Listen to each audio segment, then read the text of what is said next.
So anything, जो कुछ भी हमारे जीवन में हो, कैसी भी बातें हमारे जीवन में हो, इन सब बातों में, इस बात को जैसे मैं आपको कह रहा था कि दूसरे कोरिन्थियों उसका पहला अध्याय उसका 3 और 4 इस प्रकार से कहता है, हमारे प्रभु यीशु मसीह के परमेश्वर और पिता का धन्यवाद हो, जो दया का पिता और सब प्रकार की शांति का परमेश्वर है। Hallelujah.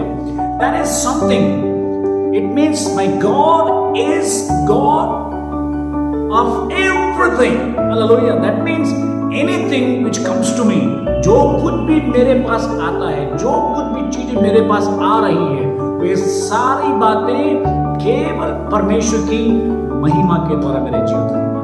Anything will happen to me will happen by God's promise. What a powerful word. It says, anything happen to me, it happens by God's mercy. और वो सारे बातों में जो भी क्लेश हो, चाहे शांति हो, चाहे खुशी हो, कैसी भी बातें क्यों ना हो, मेरे जीवन में परमेश्वर के द्वारा होती है। लिखा हुआ है वो हमारे सब क्लेशों में शांति देता है। The peace and the rest is already have given to the people of God. If you are challenging any problem, यदि आप अपने जीवन में किसी भी प्रकार की समस्या का सामना कर रहे हैं, ये जान रखें मेरे प्रियो कि प्रभु ने आपको पहले से विजय दे दी है। हालेलुया। पहले से प्रभु ने आपको अपनी शांति दे दी है, because he is God of peace and he is God of battles and he is the God of any challenges of this world. इस संसार में आने वाले हर एक चुनौती का वो प्रभु है, हर एक बातों का वो प्रभु है, और nothing can come against you. So you need to proclaim and biblically affirmate yourself and say आपको बाइबल व्यक्तित्व को अपने जीवन में घोषणा करना है। जैसे यहाँ पर तुरंत की पत्री में पहले अध्याय में उसके 3 और 4 पद में पौलुस भी कहता है कि प्रभु सब प्रकार से सब बातों का परमेश्वर है, और जो कुछ भी क्लेश और समस्याओं का सामना मैं करूंगा, और उन सब से प्रभु मुझको शांति देगा। Hallelujah. The peace is at your door.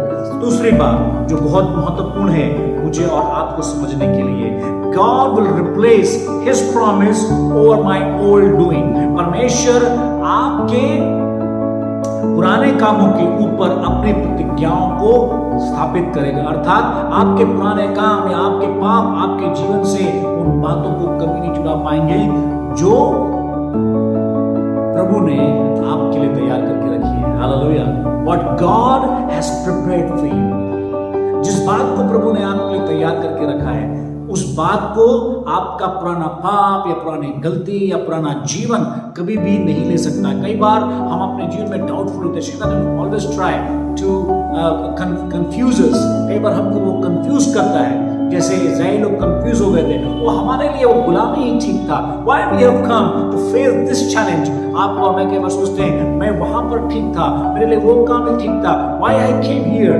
हम कभी कभी कहते हैं प्रभु मैं वहां पर उस शहर में बड़ा अच्छा था, यहाँ पर आकर आज मैं पछता रहा हूँ। No, anything happens to you will happen by God. And एक बात को जानिए कि आपका पुराना चीज, आपकी पुरानी बातें कभी भी आपकी नई आशीष को नहीं दे सकती है। इस बात को आपको अपने जीवन में घोषणा करना है। मैं चाहता हूं कि आप मेरे साथ पढ़ेंगे इब्रानी की पत्री 8 उसका 7 से 10। उससे पहले मैं आपको कुछ चीजें बताना चाहता हूं। ये बात को जान के रखना, आपको घोषणा करनी है कि प्रभु मैं अपनी आत्मा को तुझ में पाऊंगा। मेरे जीवन में जो आनंद है वो प्रभु तुझ में मैं प्राप्त करूंगा। हालेलुया। आप उसको पढ़ सकते हैं इब्रानी 8 उसका 7 से 10। तो मैं आपके लिए पढ़ूंगा भजन संहिता 35 का 9, जो इस बात को भजन के लिखने वाले के द्वारा मैं और आप पढ़ सकते हैं, जो मुझे और आपको ये उत्साहित करता है कि मैं और आप इस बात को कहें, प्रभु मेरे पुराने जीवन में चाहे गलतियां कैसी भी, कई विश्वासी लोग, कई पास्टर्स लोग अपने फेलियर्स को या कोई विश्वासी अपने पुराने जीवन को लेकर के परेशान रहते हैं और उससे आजाद नहीं हो पाते। कई लोग बाहर आना चाहते हैं पर आ नहीं पाते हैं। परंतु मैं उनके लिए लिखा हुआ है, परंतु मैं यहोवा के कारण अपने मन में मगन होऊंगा, मैं उसके किए हुए उद्धार से हर्षित हो जाऊंगा। Hallelujah. Nothing can stop you to be joyful. Hallelujah. कुछ भी आपको आनंदित होने से रोकना नहीं चाहिए। I will be rejoiceful and joyful because God is with me. मैं आनंदित रहूंगा, हर्षित रहूंगा क्योंकि प्रभु मेरे साथ है। Hallelujah.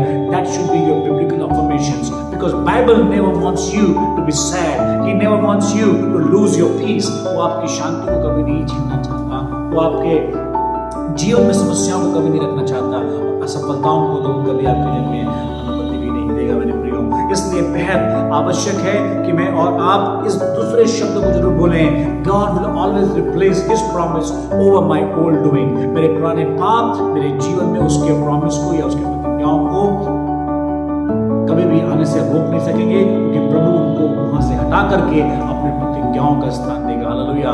जब लोग ये कहेंगे कि तू श्रापित है, हमें कहना है प्रभु ने कहा कि जो तुझको आशीष देंगे मैं उसको आशीष दूंगा। हालेलुया। पृथ्वी के कुल मेरे द्वारा आशीष पाएंगे। Hallelujah. You need to speak up your affirmations, the biblical affirmation। जिस प्रकार भजन लिखने वाले यहाँ पर ये कह रहा है कि मैं तो परमेश्वर के कारण मगन हो जाऊंगा और उसके उद्धार के द्वारा हर्षित हो जाऊंगा। हालेलुया। और मेरी हड्डी हर हड्डी कहेगी कि उसके तुल्य कोई नहीं है। हालेलुया।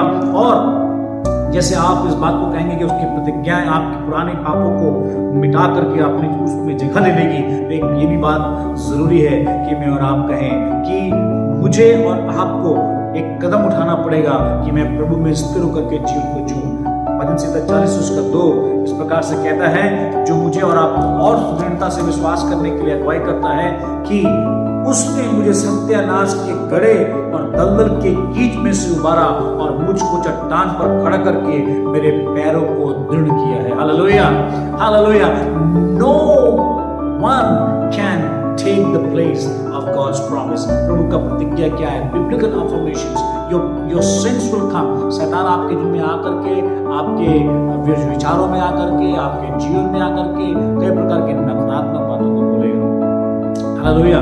यहाँ पर जिनका लिखने वाला गाता है कि सत्यानाश के गड़े से प्रभु ने मुझे बाहर निकाला।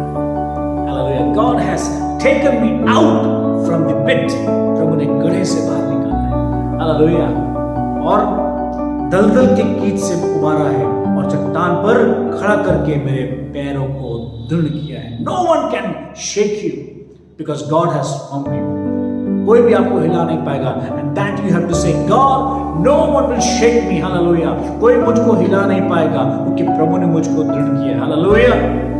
क्योंकि शैतान की दृढ़ ढाए जाएंगे और प्रभु आपको मजबूत करेगा। आमीन।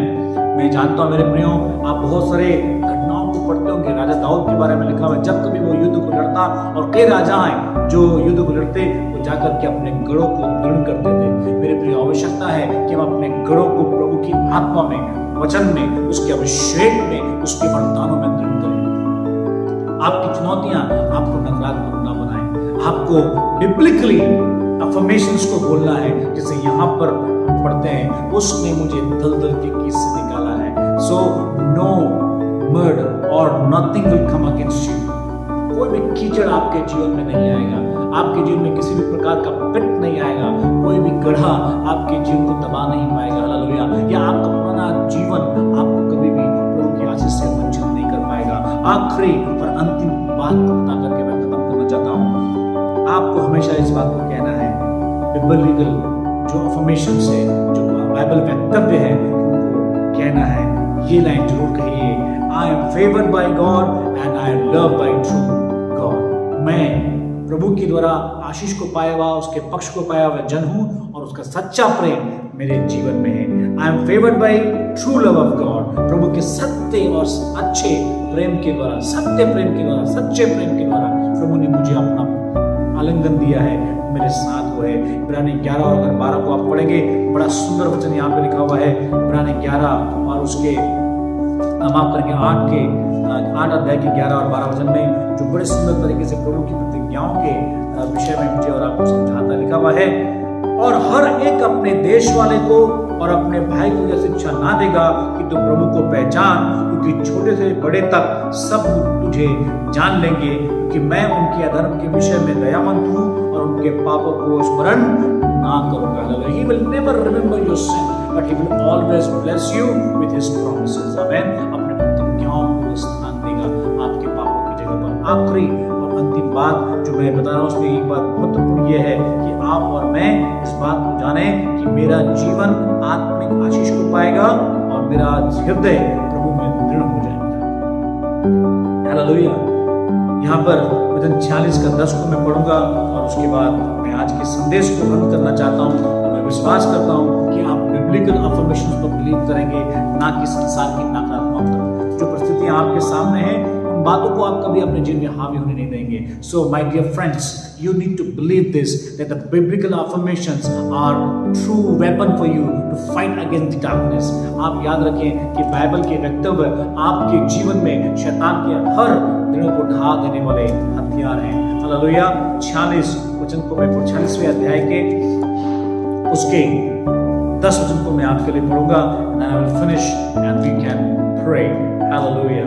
ये बड़ा सामर्थी वचन है जो आपके जीवन में अद्भुत तरीके से काम करेगा। चुप हो जाओ और जान लो कि मैं ही परमेश्वर हूँ। मैं जातियों में महान हूँ, मैं पृथ्वी भर के ऊपर महान हूँ। हालेलुया।